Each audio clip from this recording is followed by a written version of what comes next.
Okay.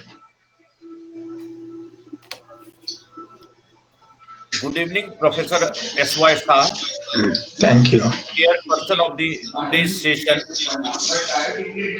Uh, Dr. Mohan Gupta is also here.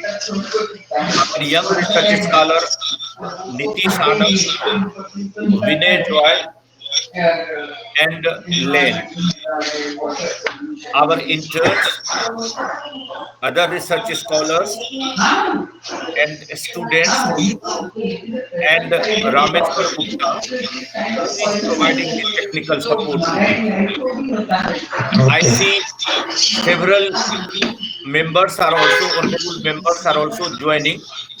Dr. Bhavna Seth, I could see. Uh, Tanu Bora has already joined. So in course of time, others will also be joining. Today, this is our second webinar on prospects of lifelong learning. The first webinar was on scope of lifelong learning at undergraduate level. This is on the implementation of lifelong learning in new learning. As you know, that the future of new education policy or any education policy depend upon the young researchers or young research scholars in any field, because they are the junior teachers, they are those who facilitate in teaching learning process. And if we see the global model in Europe and USA, it is the young scholars who are actually involved in actual process of teaching learning along with the senior teacher or the professor. This is the reason that our chamber, research chamber, we are trying day by day to provide young scholars more liberty to work, more liberty to undertake researches, take inputs from various experts in the field, and work on the area. Once the implementation of the new education policy has already started, the government has already given the deadline. Our field, that is lifelong learning, is a new field having several challenges. In view of the several challenges, how to undertake these challenges, these scholars will give the vision and Professor Shah will be chairing. So only one sentence that I will be adding here, that while we see our gametes of the thing that we have done in the past, we have master in lifelong learning, we have MPhil, PhD. MPhil will not be there. Now, now, will come. How we will be working? What will be our core areas? That is very important. If we see the choice based credit system, I do not know that the UGC will keep the same thing or the new thing will come. But if we see the areas so far is there are core areas. For example, I say in lifelong learning, adult and lifelong learning might be core area, research methodology might be core area, gender and development might be. So one can debate on the core area on the aspect, and second on the elective discipline centric and elective open, which other students from the department can take. For example, in my paper in ME, gender and development, several students from the Department of Sociology had also joined and taking input, like also in other disciplines. And the third will be the skill-based program. So how our core area, elective area in skill-based will figure in the implementation, they will move on that aspect. And also that on the one hand we will try to have the inputs at UG and PG level courses integrated program. On the other hand, lifelong learning, the credit must be there at the training of the teachers level and other foundation level courses, the inputs or some credits of lifelong learning could go. So I will not take time. I will just hand over, the mic to the chairperson, Professor S.Y. Shah, and he will be deciding that how within 1 hour or so, the three scholars will be given time, and time will be there for some interaction. So, Professor S.Y. Shah, sir, welcome. Okay.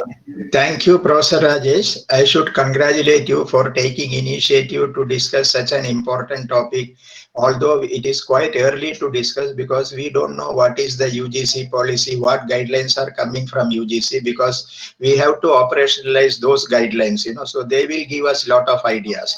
Then one important thing in today's thing is that you are encouraging your research scholars to think about lifelong learning, what are their views, how it is to be. That is very important because we always go down and ask the opinion of our students and scholars. So that way this is a very good initiative. And before, when you asked me to discuss on discipline of lifelong learning, then I was looking at the experience of Europe. Between after the European Memorandum of Lifelong Learning 2000, European Commission, many European universities decided to develop this course. 2005 to 2017, masters in lifelong learning program were operationalized in Europe.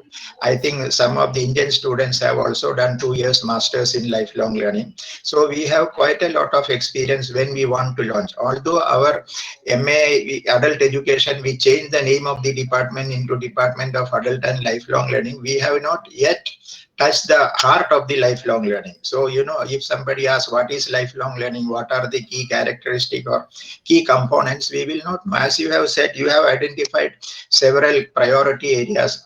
But one thing, crux of lifelong learning is recognition, validation, accreditation of prior learning. Unless we work out the mechanism of how to ascertain the prior learning, anybody can walk in. Continuing learning is you have learned many things, you have got lot of exposure and experience, so you want to give credit so that they can continue to learn. So this is a very important component. The heart of lifelong learning is recognition of prior learning. This way a lot of work has been done in South Korea. They have institute for lifelong national institute for lifelong learning.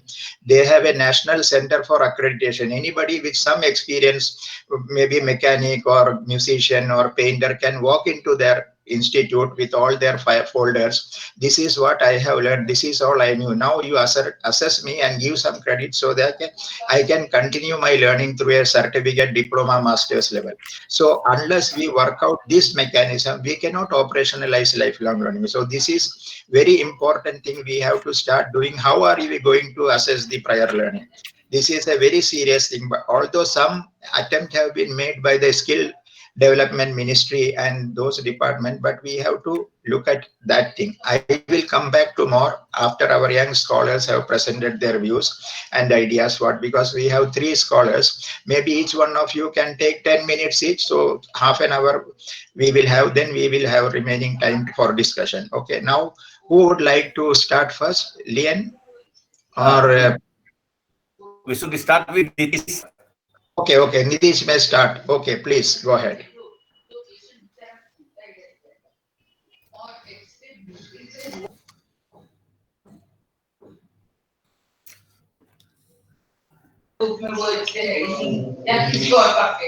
Maybe your mic is not on, Nitish, please. Unmute करना होगा mic को Nitish unmute कीजिए please your mic is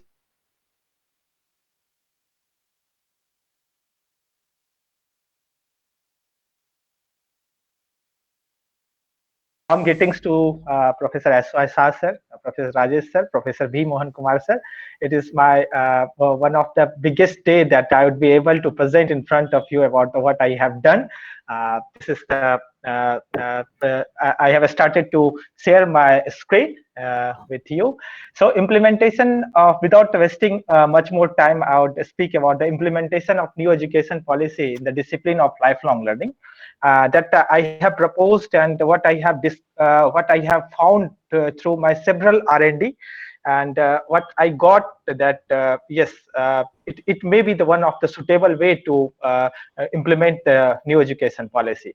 So going to the preamble of the new education policy, if I would say that this statement shows all the preambles of the new education policy, that is with the quick changing employment landscape and global ecosystem, it is becoming increasingly critical that children not only learn, but more importantly, learn how to learn.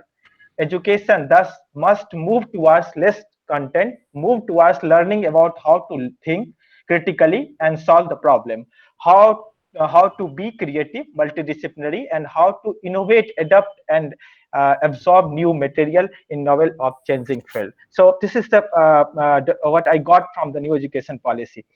So lifelong learning, I can divide the lifelong learning within the two different paradigms. That is lifelong learning as a concept, where the consistent development of the core competency for meeting the personal need of all ages group is very much prerequisite for the lifelong learning. Except it, if I go towards the lifelong learning as a discipline, following necessary steps for the implementation of the lifelong learning in higher education are understood vital under it. Some has been addressed in new education policy 2020 itself. One is the widening the access to the higher education, that the multiple entry system, generating the multiple entry system. One of that mechanism has somehow put forward for the flourishment of lifelong learning as a discipline. Second one is the creating the more flexible and student-centered mode of delivery. That means that more weightage to the learning approaches. Learning approaches means that the individual attention, the individual requirement of the learner, and the other one is the improving the recognition of the prior learning, including the non-formal informal learning. This is the one of the biggest thing that is prerequisite if we want to propagate the lifelong learning as a discipline, because national qualification framework and its amalgamation of the both hard and soft skill is lacking, though some skills has been prerequisitely and primarily put in under the national qualification framework and all these things, but lot to do under it. And other one is the certification of the certification of the prior learner. How it will help? It will help via one minute. It will help via a standardized and consistent national acceptable outcome of the training across the country through a national quality assurance framework, global mobility of the skilled workforce from India through the international equivalency of the national qualification framework. This is the one of the biggest thing what we want to achieve through the new education policy, that is the internationalization. And if it would only be the possible if there would be something that could that could put the equivalency of the curriculum or the skills framework with the benchmark of internationally acceptability. And other one is the mapping of the progress pathway within sectors and the cross sectors. Developing the national qualification framework is in inclusive way is the one of the biggest need for the implementation of lifelong learning as a discipline. Improving the cooperation within employers, especially in the development of educational program. Under it, in the curriculum development, higher education must incorporate the views and all the expert inputs of the industry as well as the society, because balancing these two things is the one of the important agenda for the flourishment of the lifelong learning in India. Other thing is the balancing the interdisciplinarity of the discipline, because we need to understand that much more interdisciplinarity sometime may void the purpose of the lifelong learning. But yes, it is indeed needed, but we need to balance the approach. Other thing for the lifelong learning is that applied research. And the one of the core agenda for the research under lifelong learning. Other one is the industrial research. Other one is the action research with the partnership of the several departments and the institutions that will help to propagate the lifelong learning. Who can assist and what could be the best suitable model for it?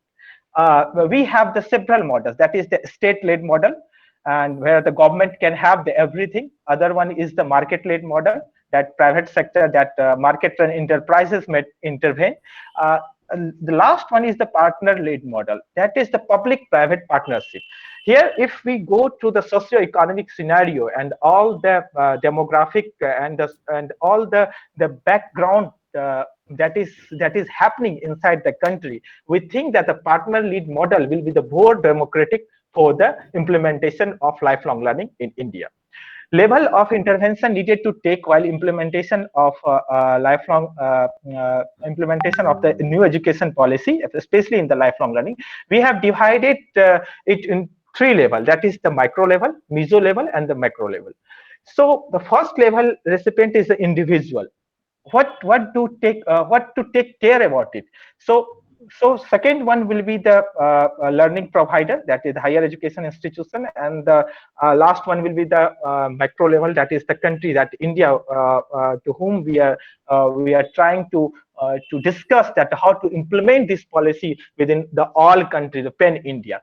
So what to take care for the from individual level, that is the learning requirement. What is the requirement of the individuals that is needed to take care while implementing the new education policy, because policy has already been passed through the parliament. Now it is on the floor, so it is better to understand that what is the learning requirement rather than discussing that what should be put under the policy, what should not be under the policy. At the meso level, availability of the infrastructure, that learning provider must understand the availability of available infrastructure, funding, demand processing, that what are the demands from our society or the individual or the recipient, and how we could process within the university.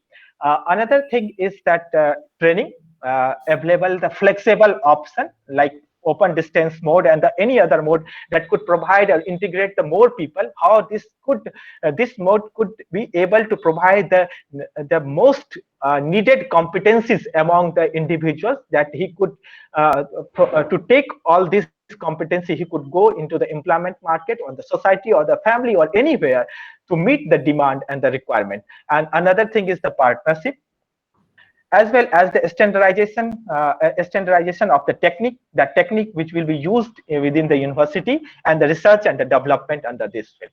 And at the micro level, the policy regulation as per the regional and the global and the social demands is the one of the prerequisite for the implementation of the lifelong policy. How to do?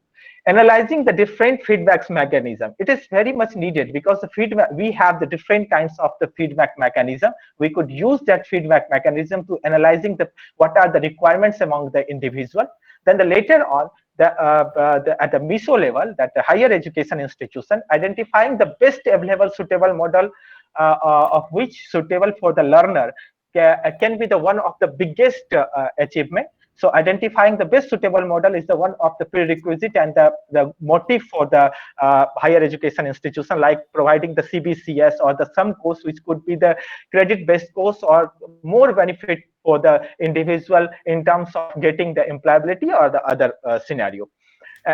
Integrated curriculum formulation, that need to sit and integrate more than one partner while formulating the curriculum. Teachers training and technological integration are the one of the important agenda at the meso level. At the micro level, providing the integrative supports, monitor the interplay between the structure and agencies are the one of the important agenda at the micro level, that could help while implementing the lifelong learning policies and through the new education policies in India. Another thing is the implementation of the new education policy in higher education institutions. If we go to the institutional background, so it is very much necessary to understand that the four component, that is diagnosis, review, dialogue, and the implementation. Diagnosis means that it involves to understanding and identifying the institutional gap. Review means that review the previous shortcoming and the new requirement as per the objectives. Dialogue means up a good communication mechanism, that is the network that will help that will help to communicate within the all level of the executive for the successful implementation of the new education policy. And the last one is the implementation, that is the operationalization of the academic transaction. So these are the things that I would like to discuss. I discussed largely what could be the best suitable model while implementing the new education policies. But the other thing that we need to discuss is that the new education policy is based on the outcome oriented. So what will be the outcome for the country? What will be the outcome? What are the objectives that is needed to identify? What are the objectives that is needed to address through the new education policy is need to concretize first, foremost, before going to implementation of the new education policy. So thank you so much.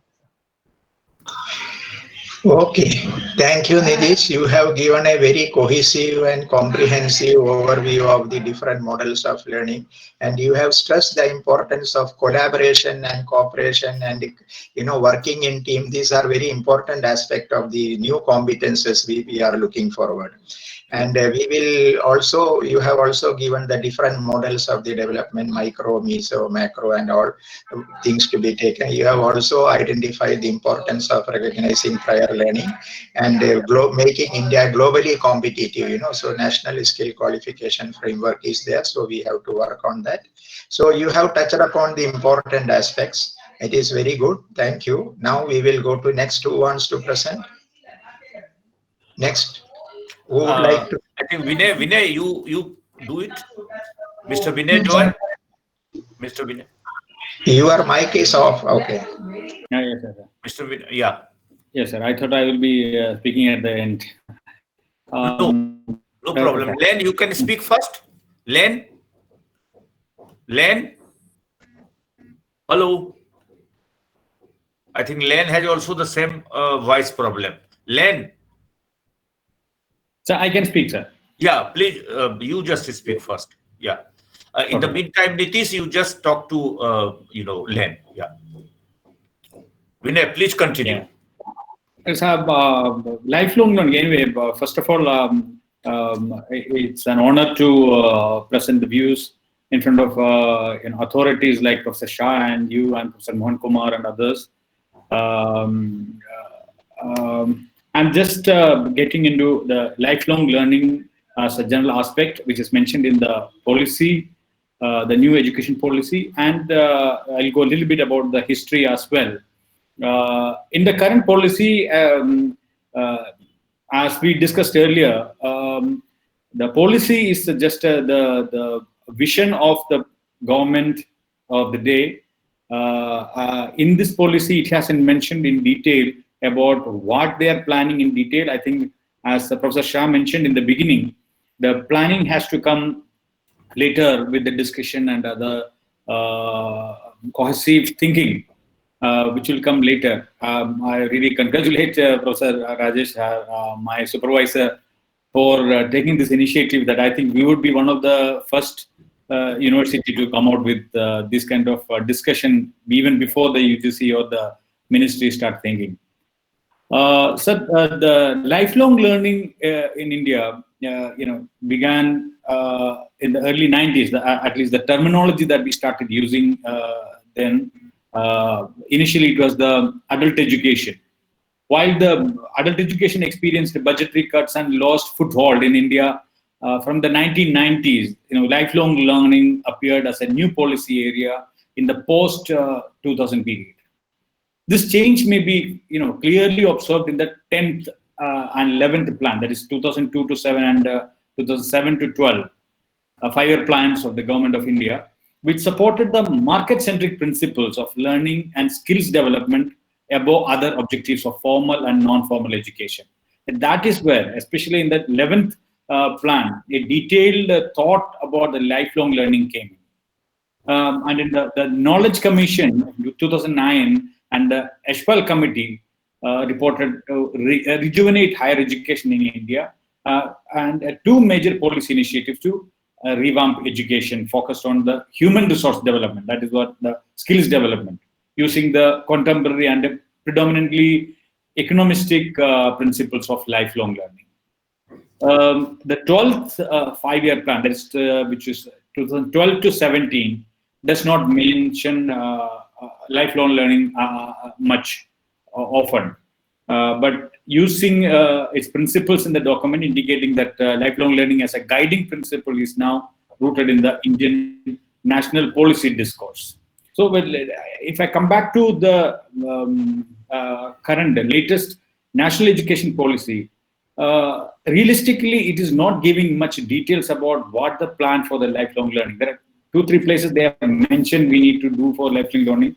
But such no detailed planning is given. Maybe we, the universities and researchers, scholars and professors could come out with some suggestion. Maybe this seminar also could give some understanding or how they could come out with that. Sir, in the current policy, the latest policy, which is a revolutionary thinking presented by Dr. Kasturirangan and his team. The gist of the policy is mentioned is the universalization of education from preschool to secondary school with a 100% gross enrollment ratio in school education. And in the higher education, they are revamping the entire system. I mean, the current 10+2 system is going to be replaced by a new 5+3+3+4 curricular structure corresponding to ages 3 to 8 for the first 5 years, and 8 to 11, and 11 to 14, and 14 to 18 years, respectively. So the emphasis is on the foundational literacy and numeracy, no rigid separation between the academic streams, extracurricular or vocational streams in schools, vocational education to start from class 5 to internships. In internships, which is starting from class 6, grade 6. In the higher education, sir, the new education policy's main vision for higher education is one of multidisciplinary and flexible learning, and the clear target is given by 2040. So this is where we need to interpret. And now the intention of the government is for a multidisciplinary and a flexible learning in order to give space for the working class. India, with a huge number of people who are still illiterate, about 28-30% who are illiterates, and a huge majority were with the basic literacy or primary school education. NEP could we could utilize that as a cycle for taking forward lifelong learning. How we push to the Ministry of Education or the UGC is up to us. It will be possible to study, in future, what is going to happen is the multidisciplinary aspect. It will be possible to study physics with fashion design, because of the system of studying a combination of major and minor subjects that is going to be implemented. This is where, lifelong learning is going to play a huge role in scaling up from what it is today. Under the new education policy, all education institutions will be held to similar standards of audit and disclosure. So even the lifelong learning in adult education will also get a same set of standards and respect and value, which was not there till now. And the system will be governed by a single regulator for the Higher Education Commission. I'm talking about the higher education aspect of it. And it states that and also when it comes to the policy, the undergraduate degree will be either 3 or 4 degree duration with multiple exit options. Like if you complete 1 year of graduation, then you will get a certificate. And if you complete 2 years of study, then you will get a diploma. And 3 years of study, you'll get a bachelor's degree, and a 4-year multidisciplinary bachelor's program with an honors degree will be the preferred option. So this is where the lifelong learning is going to be formalized. So anybody who is working, if he needs a certificate to get into a skills standard, so this 1-year certificate is going to help him. Or a person who is not able to complete 4 years degree, and if the person is going to drop out after 2 years, or because India with a diverse economic and social standards of living, people are forced to work quite early.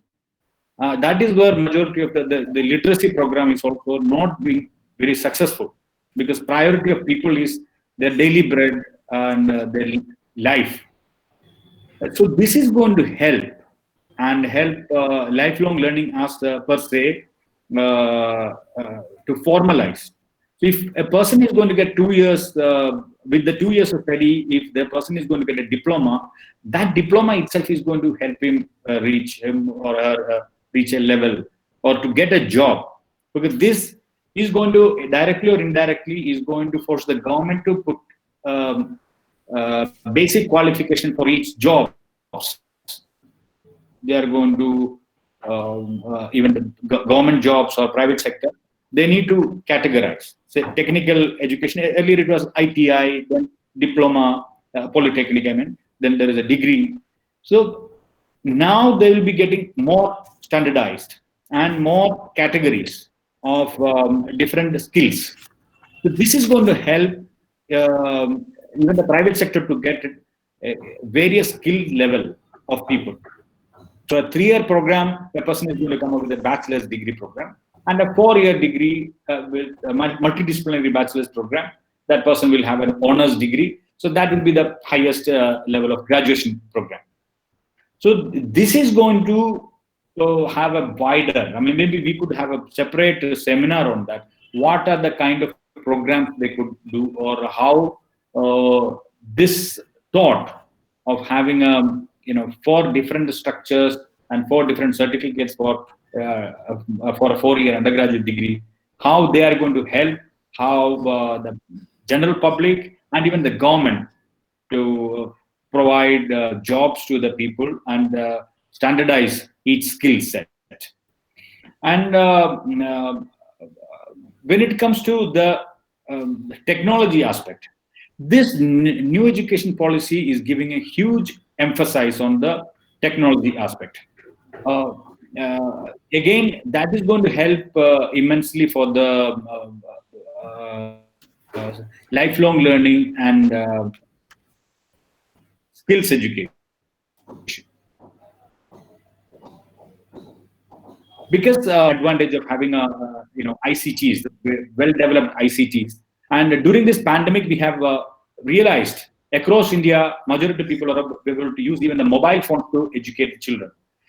With this lockdown, prolonged lockdown for more than 6 months, the entire country, relied on mobile phones and internet to provide schools education and college education, particularly schools education. So this technology itself is not really used in India for the education. While the NEP is not mentioning much about the lifelong learning, LLL per se, this aspect is where we need to make use of. When the government is mentioning that the government is keen on to come out with infrastructure development for higher education and for education per se, that is going to help lifelong learning. For example, I will mention in the policy they have mentioned, I'll quote, they envisions one of the guiding principles steering the education system. That I quote the NEP, the extensive use of technology in teaching and learning, removing language barriers, increasing access, as well as education planning and management. So the excessive use of technology is going to transform the education sphere. I will also mention one few aspects of how they are using technology, significant aspects of the use of technology in the national education policy. First of all, it's the school education and technology. In the school education, they are clearly mentioning popularizing EdTech in education. So this is going to help us a lot. While the government is, or the NEP is setting a clear goal, by 2030, they want to achieve 100% literacy. So this EdTech is going to help. And the possibilities we have seen in the last 6 months, and to bridge the language barrier between the teachers and students, the teachers are going to be given special training on technology. So again, this is also going to help for those who are out of school and also those who don't have access to schools education. Uh, and also, technology will be used for access to education for differently abled children. The huge majority of differently abled children are discarded. They are not getting education. So universal education cannot be achieved without including the differently abled children. And also another aspect is the futuristic thought in the NEP. Training to be given for coding skills from grade 6. We may think it is may not be a big deal today, but futuristically, the coding skills will be like a basic skills for any human being, any citizen. So this is also going to help, and the aspect of using ICTs for education for the far off children, those who are in the remote villages, this is going to help. And also, clearly mentioned. Sorry, thanks. If you could conclude in 1 or 2 sentences now. I will just mention about the your concluding part. Okay, sir. So I will also mention, the emphasis given in the use of technology for even the societal challenges through education. That is also clearly mentioned in the NEP, even though it is not mentioning the lifelong learning. So overall, even the lifelong learning, they have clearly mentioned in the technology will be incorporated for achieving 100% literacy, and also mentioning introducing quality technology-based options for adult learning. Clearly, they have mentioned in that. And also, in the new education policy, they have mentioned development of software, ICTs, and multimedia for education.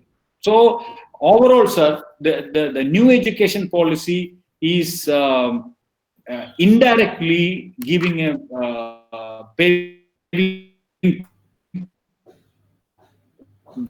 way for transforming lifelong learning and I think there will be a huge emphasis of lifelong learning. I think more than the higher education, secondary education, post education, there is a huge emphasis on lifelong learning in the Thank you. Okay. Thank you, Vinay. You have given a very quick overview of many aspects of the new policy. But as I said earlier, operational details are being worked out with the new budget, how Absolutely. much money is allocated. It all depends on that money and the operational details. Then only we will know how it is going to operational, which aspect will get precedence. Absolutely. Now we should go to our third person. Lien, you are ready? Hello, Lien. Hello. Hello.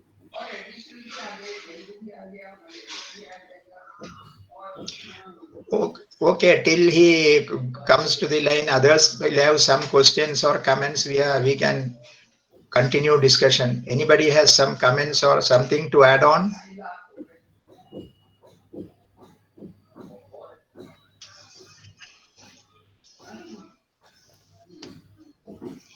Hello. Why don't you join? Your number is here.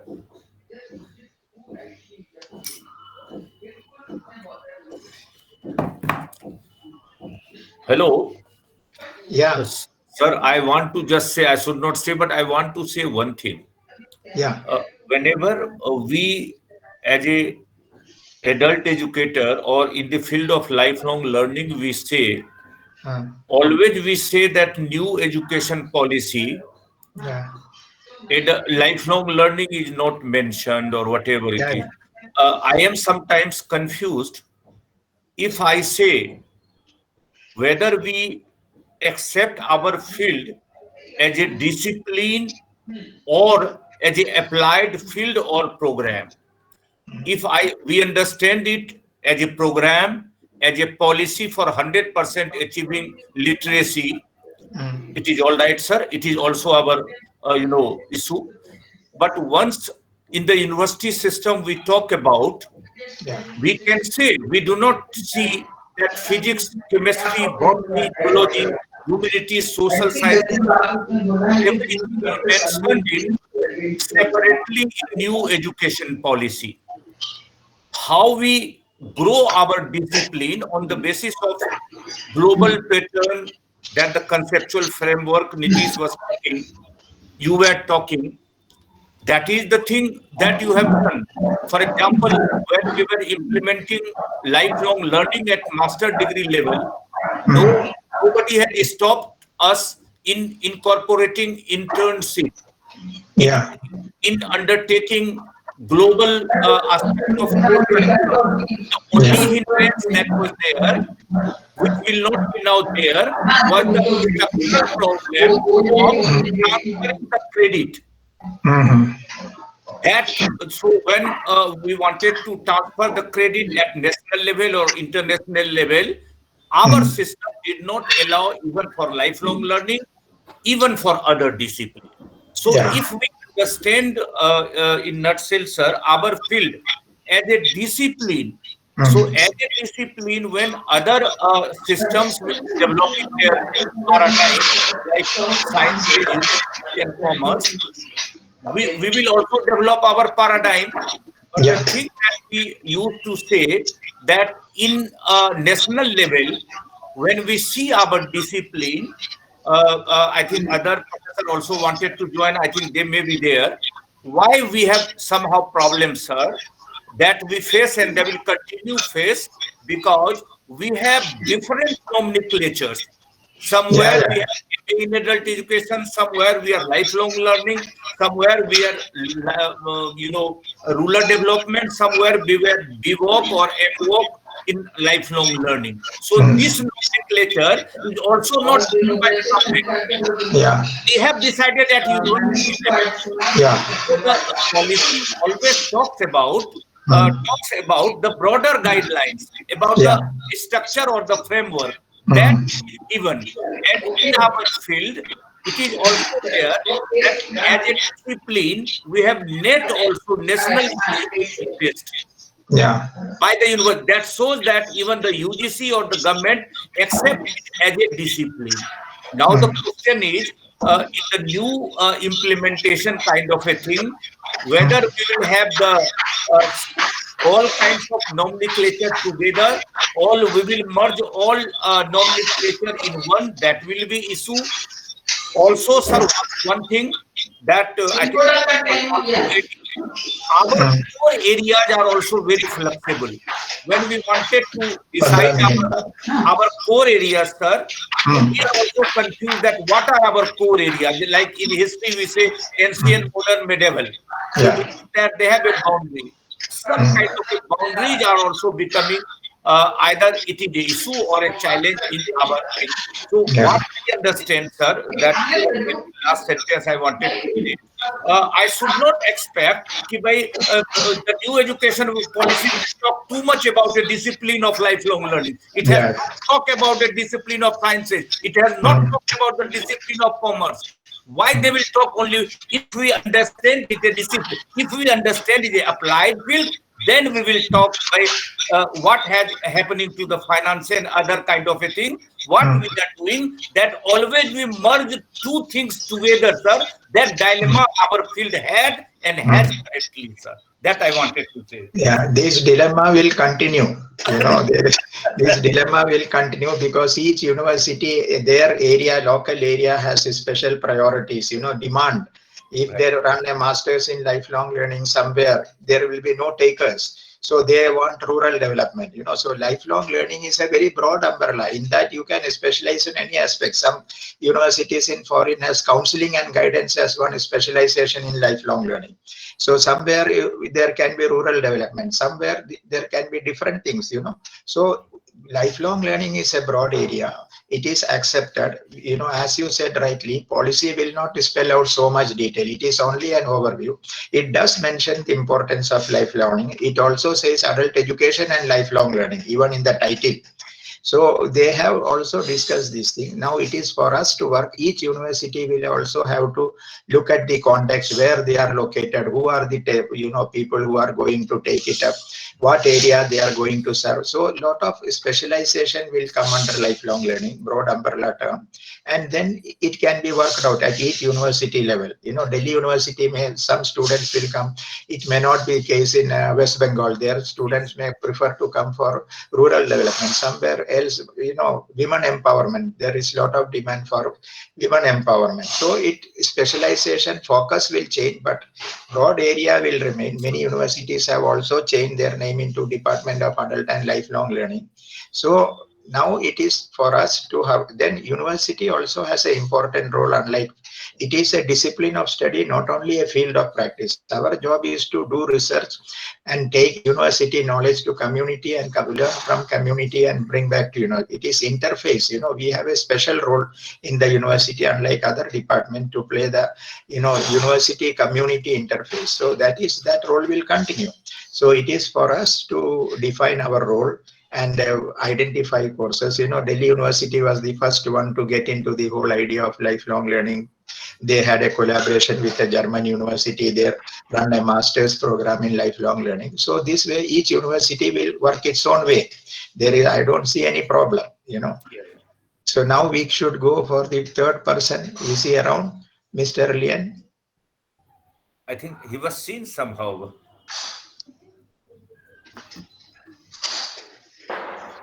No. Maybe next time, if like in many foreign countries they do, you record your video and send it.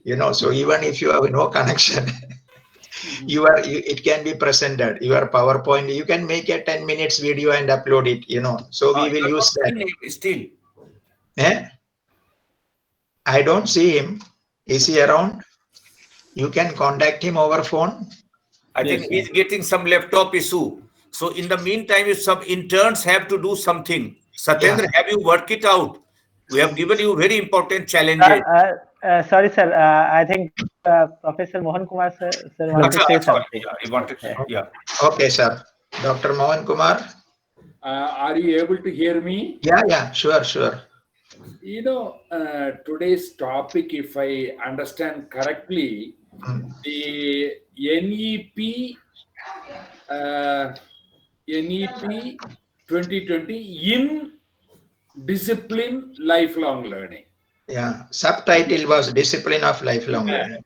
So all the two presenters who have made, they have done it very nicely. First thing, this is an opportunity for the research scholars to be vocally presenting before a group of people.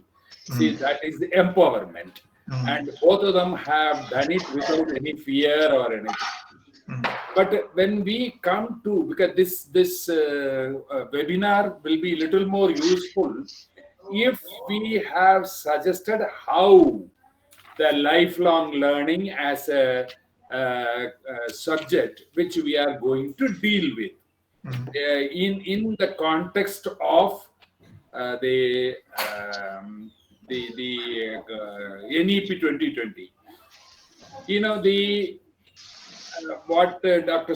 Shah told, that there is you can have as many as small subjects as possible for the minor subjects, while you keep the major and minor. These two things are coming up in the new education policy. It is not like today's what we do in the MA or BA courses, the old pattern of major and minor.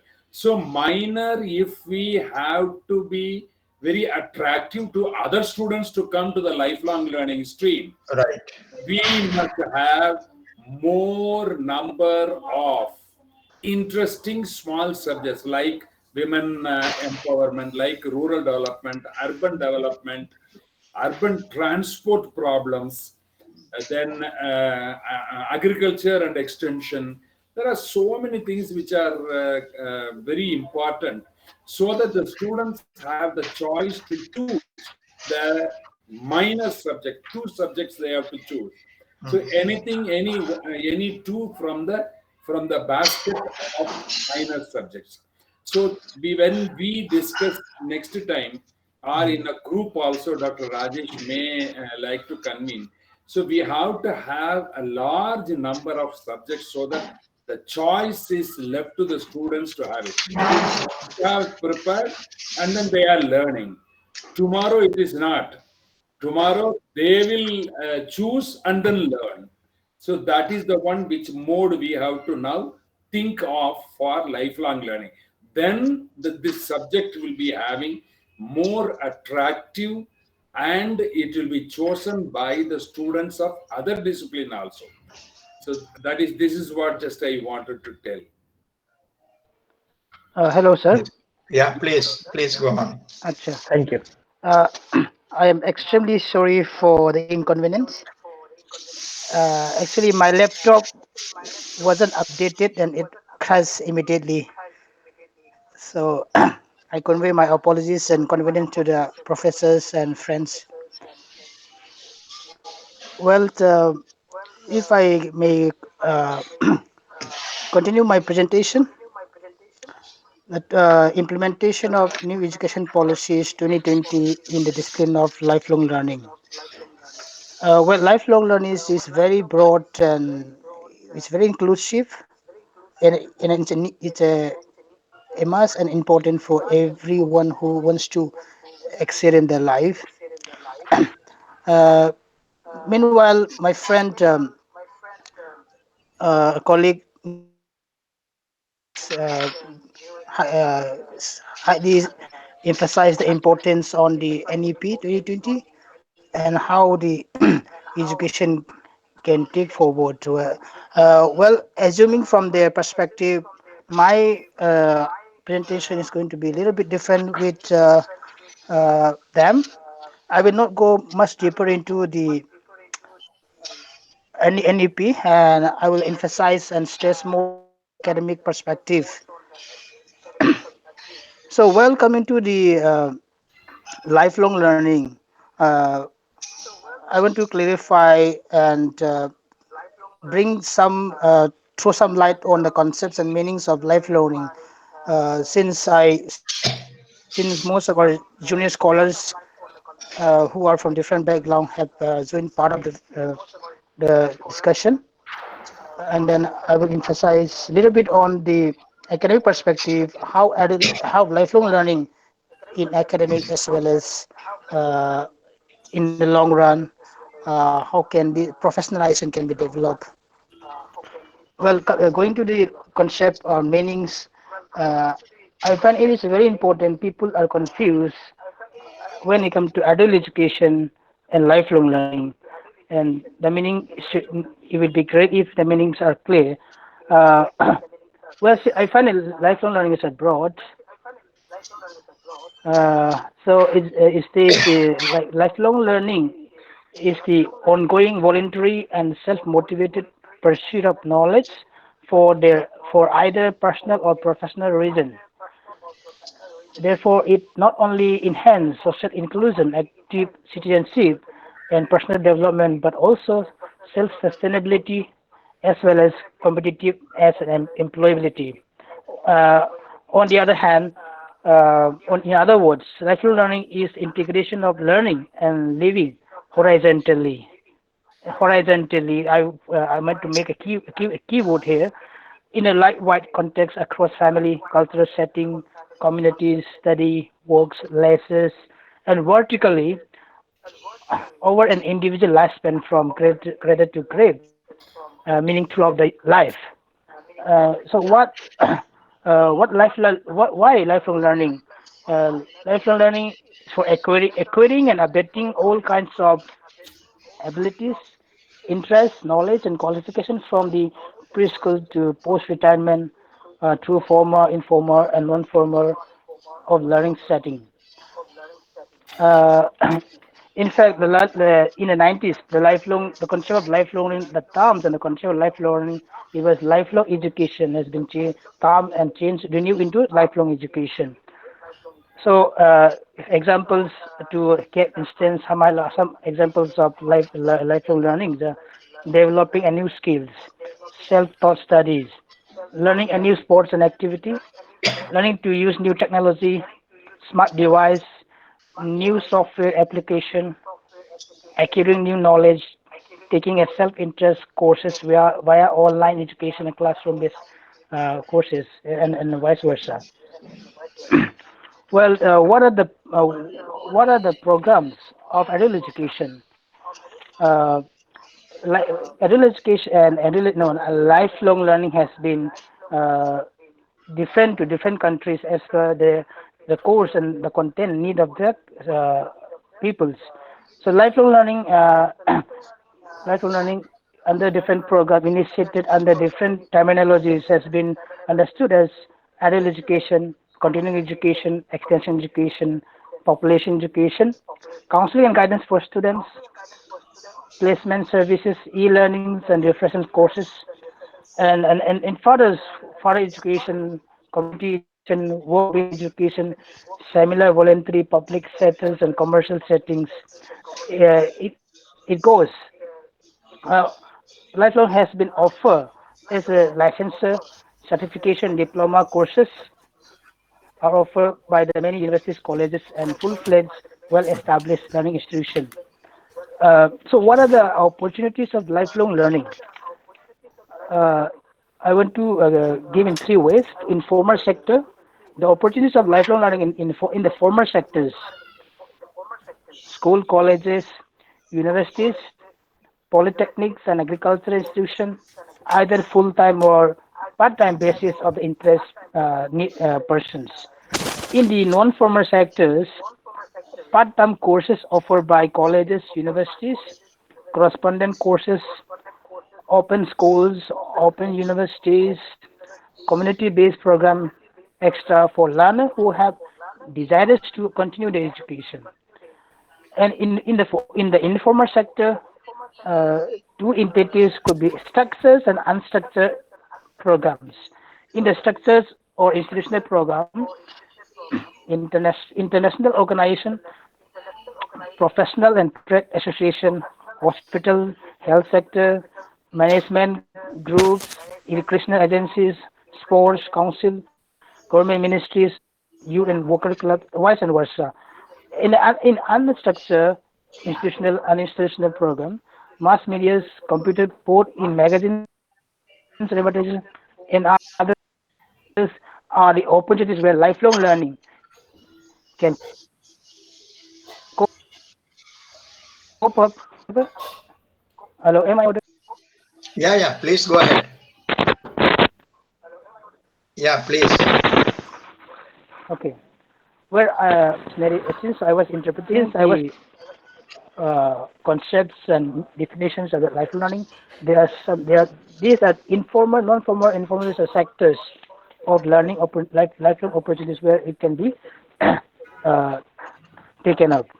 And in the there are four pillars of lifelong learning in dollar reports in the UNESCO. It's emphasized on the 4 points: learning to know, learning to do, learning to be, and learning to live together.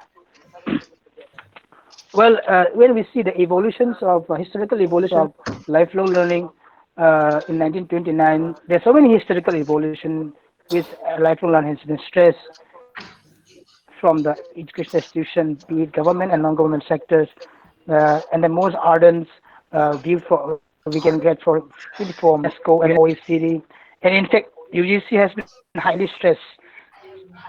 UGC guideline on lifelong learning and extension during 11 plans period 2012. This highly stress on lifelong learning in the academics as well as in the extension activities has been highly emphasized on it.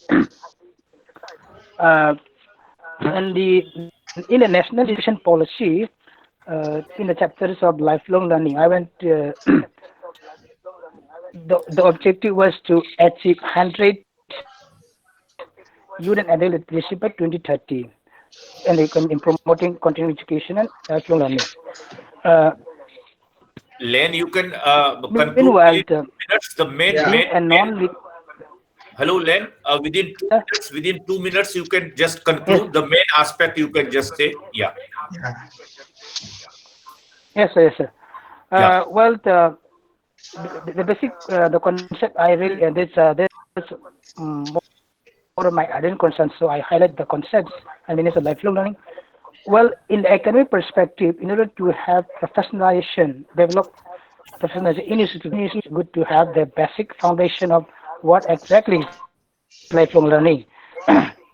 So in academic or academic activities, what could we do?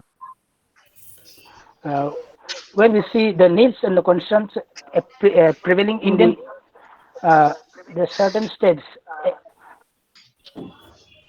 uh, where adult education and lifelong learning could play a vital roles. And since the National Research Foundation in the NEP 22 has laid down features catalyzing quality academic research in all fields through any research foundation.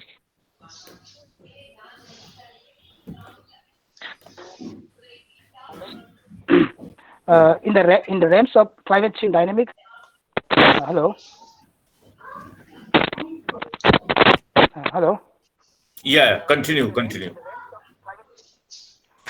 continue, Len. Yeah, yes. Uh, Conclude. in societal challenges that India needs to address today, such as access to all citizens to clean and safe drinking waters, sanitation, quality education, healthcare, and improved transportation, and so many prevailing situations. Learning, so lifelong learning, if in academic, in undergraduate level, the foundation has been laid, so professionals can and bring. Hello,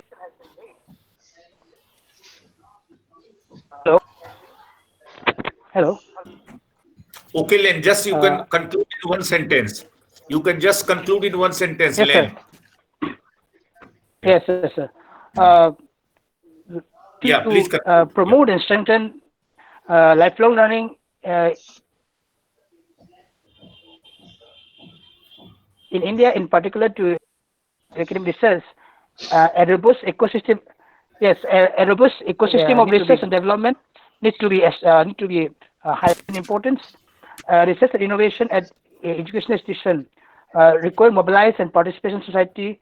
Effective programs in continuous lifelong learning should be highly stressed, and it should important foundational course to the undergraduate. Uh-huh. Okay, Len. Okay, Thank you, sir. Confidence about what exactly lifelong learning. Yeah, thank you, sir. I will Thank you. take on the discussion part. Yeah, Satendra wanted to say something. Satendra. yeah. Satendra. Boliye, your mic is Hello. off now. Thank you, sir. Hello. Yeah, Yeah, tell please me. continue. Thank you, Rajesh sir. Sir, thank you, Nitish Anand, sir. Sir, my question is about everyone knows here lifelong learning has the capabilities to change his or her students into and those are turning up problems into opportunities. Sir, when we talk about lifelong learning in undergraduate level, things in come into my mind, and the thing is the if we saw the statistics about gross enrollment ratio. So my first question is about how we can improve gross enrollment ratio through lifelong learning in higher education. Okay. And my second question was, so as we know, the lifelong learning is more about the developing skills, a school person or employable person. So, but the thing is, if we talk about new educational policy goal and lifelong learning goal, it is more about developing a person, those develop his or her society through his capabilities. So the thing is, if we have a person, those have a enough skill, so So how can We find a person those become as an entrepreneur? So my question is about the how we can lifelong learning help as a developing into an entrepreneur, and second is first is enrollment ratio. Thank you, sir. Okay. Yeah, it all depends on, how interesting the courses colleges are offering, If colleges is attractive enough, students will be enrolled. And then regarding your second question, it also depends on the content, what aspect we are focusing in lifelong learning. Delhi University is, Delhi government has started a skill university, National University for Skill Development and Entrepreneurship. Entrepreneurship has become an important component even at a school level. So this can happen at the undergraduate level also. One advantage with the new policy is that they are giving, if you finish first year, you will get a certificate. So you can all we have built into all these aspects in the course. So student can come for a year and learn something, skills and entrepreneur link with the different, the Delhi government is trying to offer only such course where the employment is guaranteed, with the link with different companies, different institutions, and then they will offer this course. So once these things are taken care of, there will be demand and there will be entrepreneurship and self-employment. Okay. So a lot of potential is there because new policy gives a lot of flexibility. Because it is not once you get into college 3 years unless you complete, you will not get any certificate. Now you have a lot of option. Now our challenge is to develop different modules, interesting modules, put it at undergraduate level. Like Professor Rajesh was telling, even at undergraduate program, Delhi University colleges are offering, but university department will be teaching in many colleges. So because college will not have the faculty of lifelong learning, if they offer a course, who will teach? So there has to be a tie-up between college and universities and departments. So a lot of this policy has given a lot of flexibility and scope. It encourages interdisciplinarity and multidisciplinarity. So a lot of things are possible. We will see how to operationalize. Sir, in two of the disciplines Yeah. that perhaps I mentioned with you, Yeah. uh, anthropology, the current Pro Vice Chancellor and the acting Vice Chancellor, Professor P.C. Joshi, he's from Department of Anthropology, and anthropology is taught in Hansraj College at undergraduate level, and classes taking place in the Department of Anthropology. Yeah. The second example I have, the Department of Geology, not geography, Bhugarv Shastra in Hindi. In geology, there is undergraduate program in the same college, Hansraj College, Yeah. offering at one level, and postgraduate level, this is being taught at a PG level. So what is required, that kind of a model can be adopted. One thing, sir, not a question. What is happening, that new education policy, Lien, you mentioned about the National Research Foundation. Vinay, you mentioned about the coding skills and development skills. What we see, sir, the lacuna at our level, when we understand our strength, weakness, opportunity, and challenges, what is happening at the researchers level, I should not say at this forum, that it is sometimes understood that this is the department where one can get easy admission.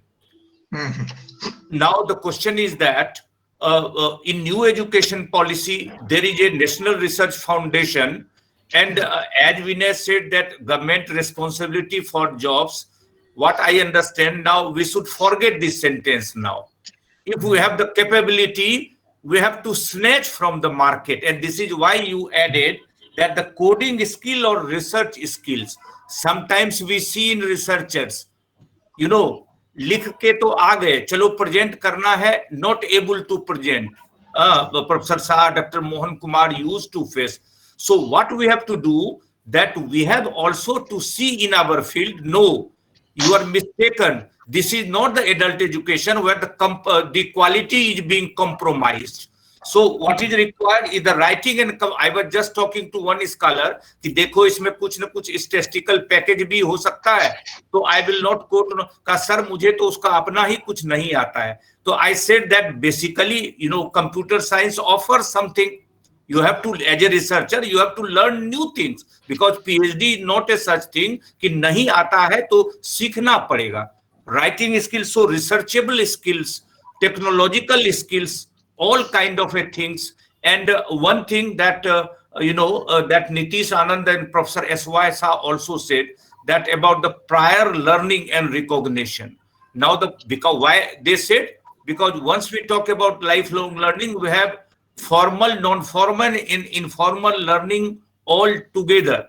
This is why we said, now in prior learning and recognition, how our department can intervene at that level, at university higher education level, and we can see that how this can be as a paper. So there are what Dr. Mohan Kumar was telling, that implementation level, we have lot many opportunities also, because we are a multidisciplinary department. So that way we are flexible. But the question is that we have to show it to the UGC level, the university level, that okay, we can just provide this thing at quality level. That is the thing, sir. Any question from any side, sir? Yeah. Koi aur? Mani, you wanted to say something? Sir, actually, I don't have any right to answer. Hello? Yes, hello? You are audible. You are audible. Sir, I don't have any right to ask question because I joined a bit late. I was having a meeting with my college teachers on different issue.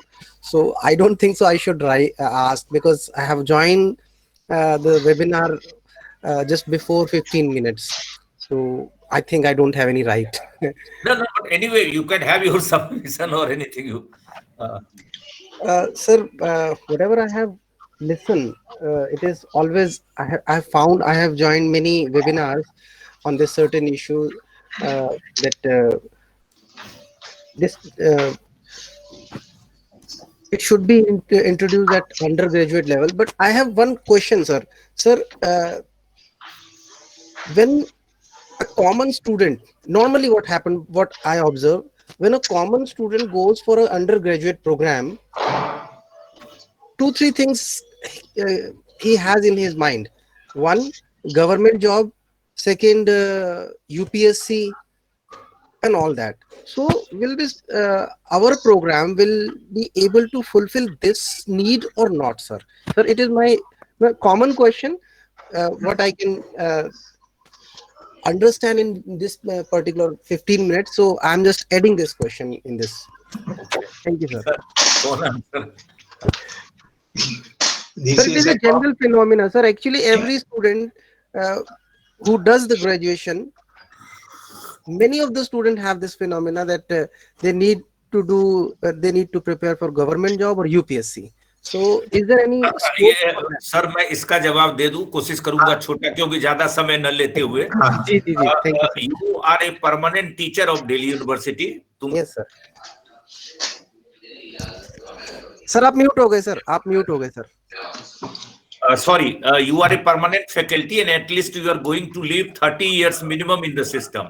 Yes, Mani, when we came in this field, yes, our students have to struggle for the hostels.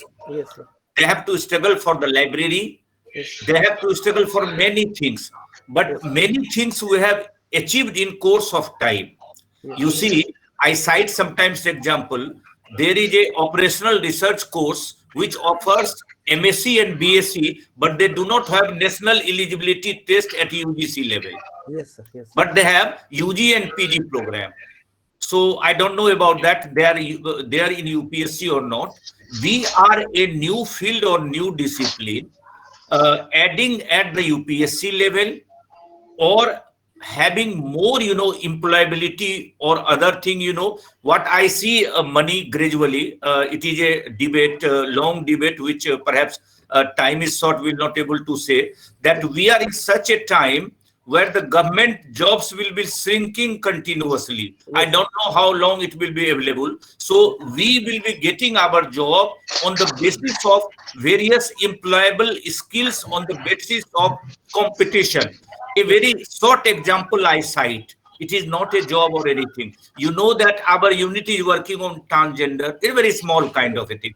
Now in the ministry, when some post is being created also, there are 5 to 6 positions at the consultant level, and it is only 60,000, not too much. It's a normal kind of a thing. So their first choice is from our university कि sir अगर कोई student हो तो उनको apply कराओ, we'll do that. So what we have to do that all ministry level, education ministry and all that level, our intern, our research scholar have to struggle, and they have to show their level best quality so that the ministry will understand. Now in the Ministry of Social Justice, it is our department who is preferred over social work. We have seen over time. So in other ministries or the department also, it all depend upon the young teacher like you and young scholars like Nitish and Vinay join, not like us, that we will provide you the opportunity. But how much dent you will do, that depend upon all. But certainly challenges are there, money, because this is a new discipline. If you talk about who are the icons, then icons are sitting here. There are no other icons who are accepted in the system. हमारे यहाँ उस तरह के नहीं है जो social work के. I can count you 10 icons. हमारे पास उस तरह के लोग नहीं है. जो लोग हैं, they are sitting here. So that is also a challenge. Tomorrow it may be that Nitish Anand, maybe Vinay Joy, maybe Santen Mandal or other kind of thing, maybe the icons in the field. For this, they have to struggle very hard, more struggle than the other field persons are doing. That is what I wanted to say, sir. Yeah. Thank you so much, sir. Thank you. Sir, can I say a few more things? Yeah, Yes. yeah, sure. Yeah. Since we have talked about the implementation of lifelong learning, since lifelong learning, the course, the content is very it's diverse. Looking at the Lien NCR, when I see the institution of lifelong learning in the Lee University, uh, opposite to Khalsa College, uh, they relies on most of they focus most on the e-contents of the Delhi universities and giving training to Delhi university teaching and non-teaching staff through IT contents.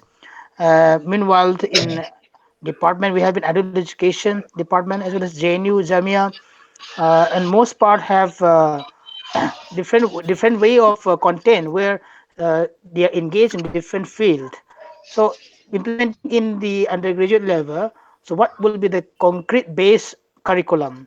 What will be the sustainable concrete base relevant, then has relevant in the society in the upcoming lifelong learning? Then is something I want to put in the question, sir. Sir Vinay का भी Any साथ साथ question? ले, विनय का भी साथ साथ ले. बोलिए best Vinay, Vinay. Vinay, you wanted to say? Sir, I just wanted to say, while I was doing research on this, one thing I realized, if like our Prime Minister always says, we need to think beyond, routine government job or some job in private sector. Uh, in the NEP, honestly, there is no much mention about lifelong learning or adult education or emphasizing on that we are going to give this. But if you look at it, how we could use, as I mentioned earlier, how we could utilize the technology or the infrastructure development. There's a huge emphasis on developing infrastructure for ICTs and other digital technologies for education. This is something if any of the education leaders, like any vice chancellor, is going to think, this is going to open up a huge opportunity. Why I'm saying is, in the last 6 months of this lockdown, one thing I've noticed, I do a little bit of farming. So in the YouTube, we do search a lot of new information. One thing that is started in the last 3-4 months is this KVKs, Krishi Vigyan Kendras, which is supposed to do a lot of extension education, but till now they were not doing that. It was limited to they used to carry information to the farmers directly. But in the last 6 months, last 4-5 months, I have noticed is many of the Krishi Vigyan Kendras, and they have this research and technology division of the agriculture departments, the Krishi Bhavans. They started small trainings, and it has attracted so many people. I'm talking particularly about farming or agriculture. It has attracted so many people, and many people have started. Many have YouTube channels, and they are making good amount of money for their survival. And many YouTubers, along with this, many YouTubers are started many programs on farming, and they have hundreds of thousands of followers. So if individuals can get hundreds of thousands of followers for giving, I mean, they don't know what is extension education. They don't know. They may not be aware of the academic connotation of it. But what we are doing is an extension education, the real sense. If the government or any of the vice chancellors or educators is going to come out with, or like Professor Shah mentioned, the adult educators or the lifelong learning educators is going to take initiative, I think we could change the way it is being played. One example is Delhi University itself. The 4-year undergraduate program that is mentioned or giving greater emphasis in this national education policy. This was started many years back in Delhi University by the then Vice Chancellor, I think Professor Dinesh Singh, I think. Vinay, you can just leave that. That's a long kind of a thing. What we have to do that, Len, I will add to it that the director, Institute of Lifelong Learning of Delhi University, Professor Pankaj Bohra, has also sent his best wishes, and he is very keenly favoring your courses and department. So, Institute is very also favoring that. I think, Vinay, you are also telling the right thing, but it's a kind of a long debate. This is why I have not given you that kind of a thing. And Len is also right, sir. I think you wanted to add something, sir, Professor Shah? No. You see, your purpose of this webinar was to give a chance to your young scholars to share their views. So that has been served very well, because I could see they prepared well, they presented well, and this is like presenting a paper in a seminar. So in your CV, this new CVs, this will be adding. This is addition to your CV. So that way, I must congratulate your Professor Rajesh for taking the initiative and organize this thing. This is the way, now in future you will have seminar, conferences, presentation. This is very good thing. So we will continue to have debate on lifelong learning. It is a never ending process. It is a very long and very deep subject. So we will have a very more structured discussions with later. Maybe every month there will be some webinar on this Yeah, topic. certainly, sir. Certainly. So that, Yeah. because I see next 1 year will be a preparation year, to develop this course and operational strategies. Sure, sir. So you are the first one to take initiative in this way on curriculum of lifelong learning. Thank you. So now we have exceeded our time, seven. It is more than, Yeah. yeah. So we may thank everybody and conclude this session. Thank you. Thank you, sir. Thanks a lot, sir. Thank you. Thank you, sir. Thank you. Thank you, sir. Thank you, sir. Thank you. Thank you. Namaste. Thank you so much, sir. Namaste. Thank you.